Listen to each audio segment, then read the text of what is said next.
There once was a small boy called Wilfrid Gordon McDonald Partridge, and what's more, he wasn't very old either.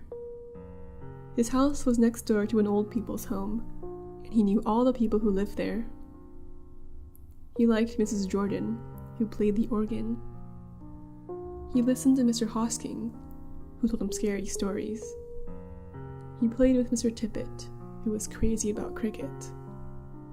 He ran errands for Miss Mitchell, who walked with a wooden stick. He admired Mr. Drysdale, who had a voice like a giant. But his favorite person of all was Miss Nancy Allison Delacourt Cooper, because she had 4 names, just as he did. He called her Miss Nancy and told her all his secrets. One day, Wilfrid Gordon heard his mother and father talking about Miss Nancy. "Poor old thing," said his mother. "Why is she a poor old thing?" asked Wilfrid Gordon. "Because she's lost her memory," said his father. "What's a memory?" asked Wilfrid Gordon. He was always asking questions. "Something you remember," said his father. But Wilfrid Gordon wanted to know more, so he called to Mrs. Jordan, who played the organ. "What's a memory?" he asked. "Something warm, my child. Something warm." He called on Mr. Hosking, who told him scary stories. "What's a memory?" he asked. "Something from long ago, my lad. Something from long ago." He called on Mr. Tippett, who was crazy about cricket. "What's a memory?" he asked. "Something that makes you cry, my boy. Something that makes you cry." He called on Miss Mitchell, who walked with a wooden stick. "What's a memory?" he asked. "Something that makes you laugh, my darling.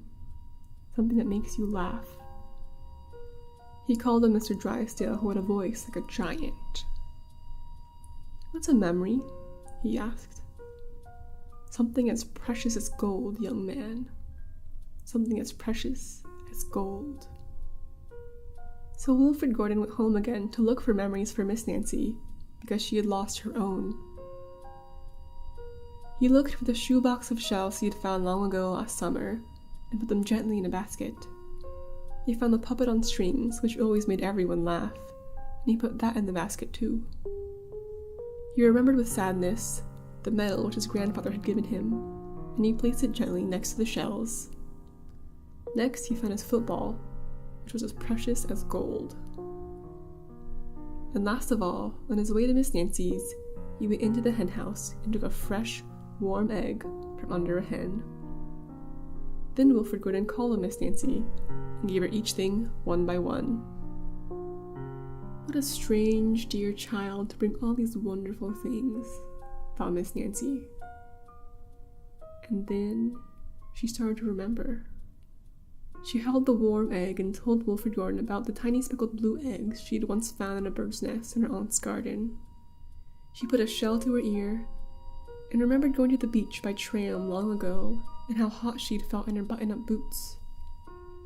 She touched the medal, and talked sadly of the brother she had loved, who had gone to war and never returned. She smiled at the puppet on strings, and remembered the one she'd shown her sister, and how she had laughed with a mouthful of porridge. She bounced the football to Wilfrid Gordon, and remembered the day she had met him, and all the secrets they had told.